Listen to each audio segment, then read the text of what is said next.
Welcome back to Ticket to Gaming. In this video, we're going to give you our personal review of Forbidden Island. Join the fun. Come on, let's go.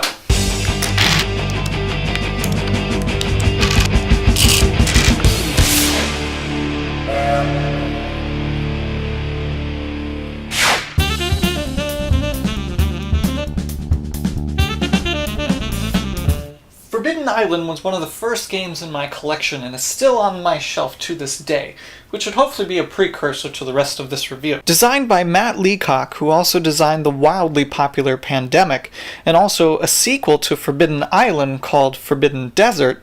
Don't worry, you'll see both of these in the future. Though Matt has gone on to design many more games, this was one of his early designs after Pandemic.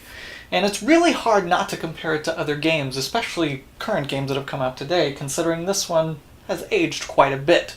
But it does have its pros and cons, so let's dig a little bit. When this game came out, cooperative gaming was still a new concept in the modern board game market. Many games have come after it since then, so this one doesn't quite have the polish that some of the more recent games have. I would, however, give Forbidden Island the gateway game status, meaning that I could teach it to new gamers and people who aren't even into board games at all, easily and effectively. Much more so than Pandemic, which is also considered a gateway title as well. This game is for 2 to 4 players, but like any cooperative game, can be played solo, and this one is good at all player counts.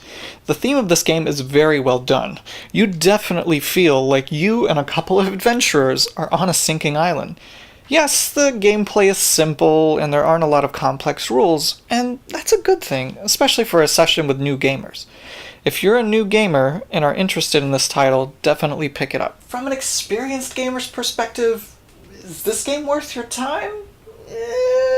Yes and no. If you currently don't own a cooperative game, I could recommend this title, but I wouldn't recommend it to you over Pandemic or Forbidden Island, which I both consider to be better games and better experiences. As an experienced gamer, there's definitely a lot to be desired here, and I do have to admit that after owning it for this amount of time, and having gone back and played it again today, yeah, it's definitely different from the first time I played it. Tension in this game, however, is very real. But like every cooperative game, this game, like all of the others, suffers from quarterbacking.